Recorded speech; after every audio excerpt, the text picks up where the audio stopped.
Le Seigneur soit avec vous. Et avec votre esprit. Proclamation de la bonne nouvelle de Jésus-Christ selon Saint Jean. Gloire à toi, Seigneur. Marthe et Marie, les deux sœurs de Lazare, envoyèrent dire à Jésus: Seigneur, celui que tu aimes est malade. En apprenant cela, Jésus dit: Cette maladie ne conduit pas à la mort, mais elle est pour la gloire de Dieu, afin que par elle, le Fils de Dieu soit glorifié. Jésus aimait Marthe et sa sœur, ainsi que Lazare.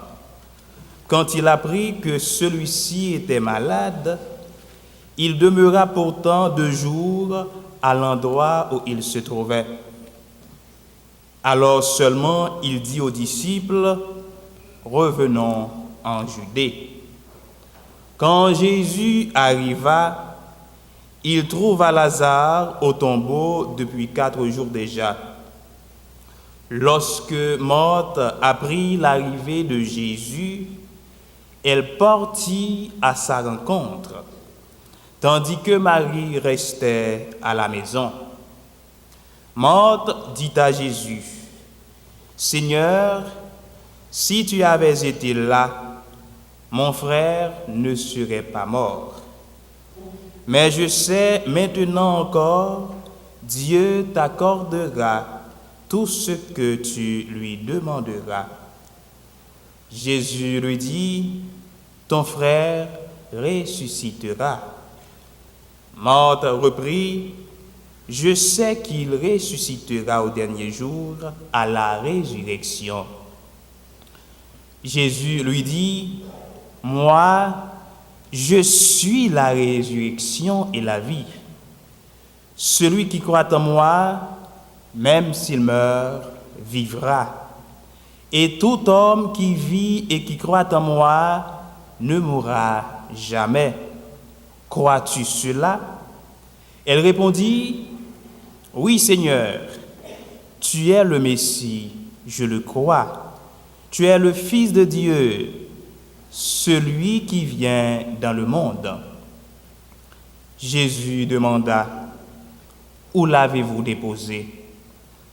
Ils lui répondirent: Viens voir, Seigneur. Alors Jésus pleura. Les Juifs se dirent: Voyez comme il l'aimait. Mais certains d'entre eux disaient: Lui qui a ouvert les yeux de l'aveugle, ne pouvait pas-il empêcher la mort de Lazare? Jésus arriva au tombeau. C'était une grotte fermée par une pierre. Jésus dit: Enlevez la pierre. Marthe, la sœur du mort, lui dit: Mais Seigneur, il sent déjà. Voilà 4 jours qu'il est là. Alors Jésus dit à Marthe: Ne te l'ai-je pas dit? Si tu crois, tu verras la gloire de Dieu. On enleva donc la pierre. Alors Jésus leva les yeux au ciel et dit: Père, je te rends grâce, parce que tu m'as exaucé. Je savais bien, moi, que tu m'exauces toujours. Mais si j'ai parlé, c'est pour cette foule qui est autour de moi, afin qu'ils croient que tu m'as envoyé. Après cela, il cria d'une voix forte: Lazare, viens dehors. Et le mort sortit, les pieds et les mains attachés, le visage enveloppé d'un suaire. Jésus leur dit: Déliez-le et laissez-le aller. Les nombreux Juifs qui étaient venus entourer Marie et avaient donc vu ce que Jésus faisait, crurent en lui. Acclamons la parole de Dieu. Louange à toi, Seigneur Jésus.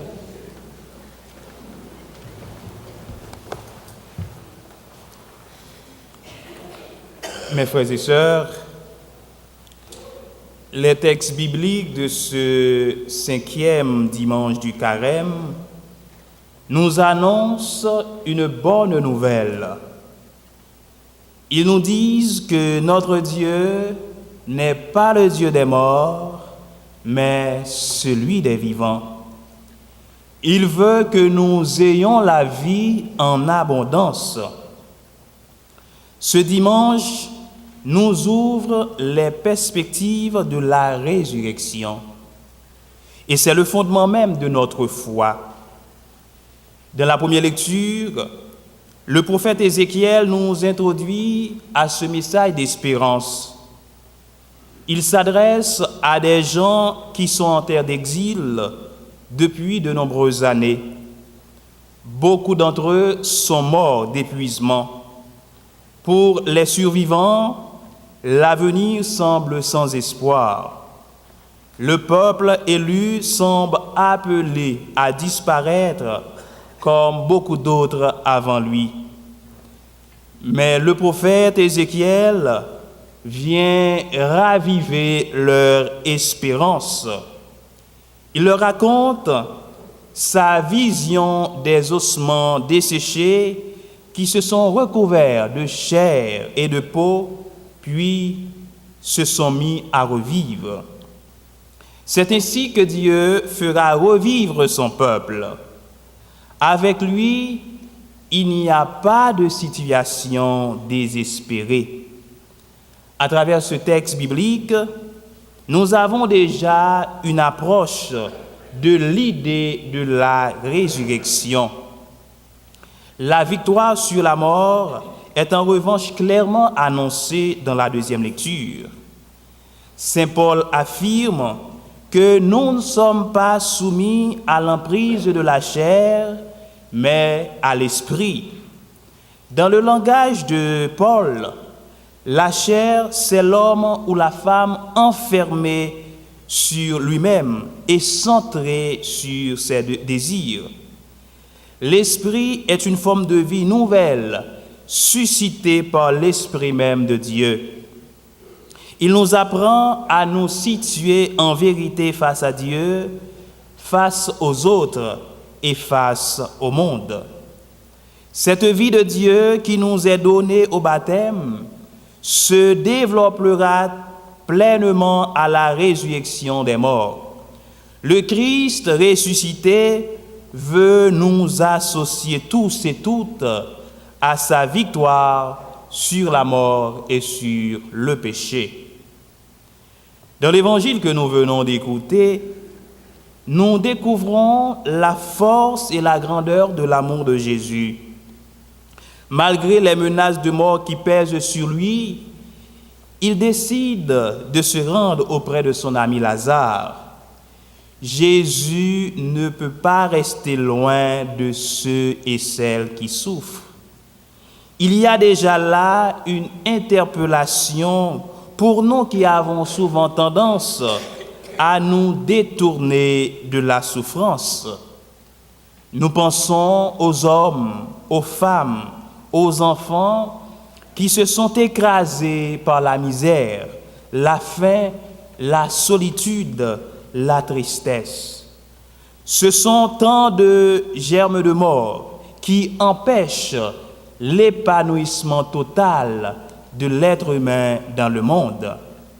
Voilà donc une bonne nouvelle, un message d'espérance. Le tombe n'est pas la demeure définitive des amis de Jésus. Lazare est appelé à venir dehors. Il a entendu la voix du Seigneur et il est sorti. En méditant sur cet évangile, nous découvrons que Jésus ne s'adresse pas à un mort, mais à un vivant. Les bandelettes de Lazare sont le symbole de notre égoïsme, de notre froideur et de notre indifférence. C'est de cela que Jésus veut nous libérer. À travers cet évangile, il nous annonce un message de la plus haute importance. Je suis la résurrection et la vie.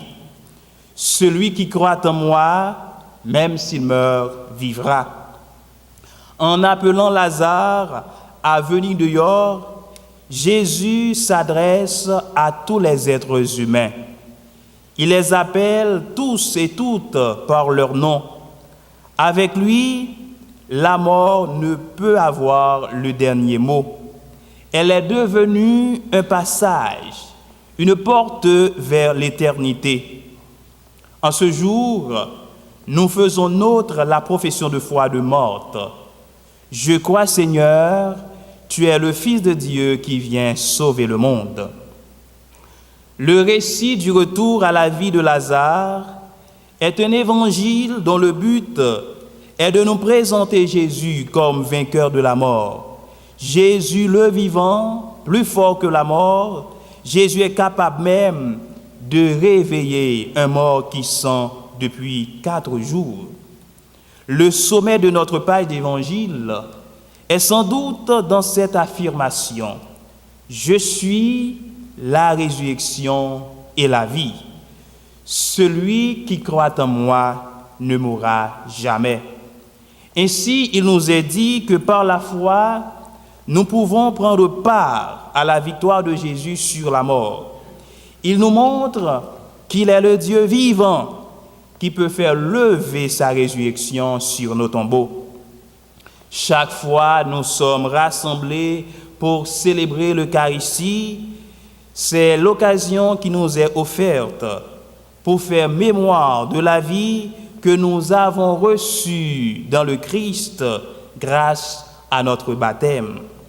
Car avec le miracle du retour à la vie de Lazare, Jésus veut non seulement nous révéler toute la puissance créatrice de sa divinité, mais il nous montre finalement que ce qui caractérise le mieux sa divinité, c'est sa capacité de faire ressurgir la vie là où la mort s'est installée.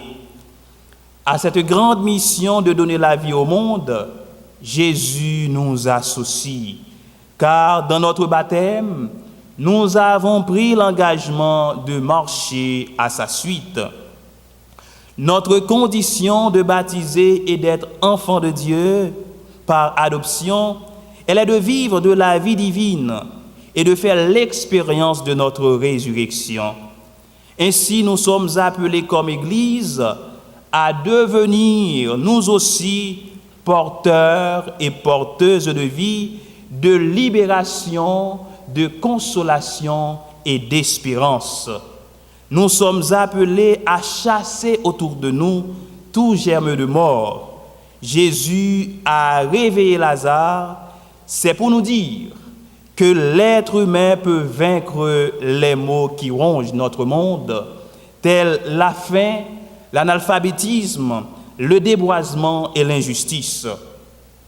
Ce 5e dimanche de Carême est pour nous une belle occasion pour exprimer notre solidarité avec les plus démunis.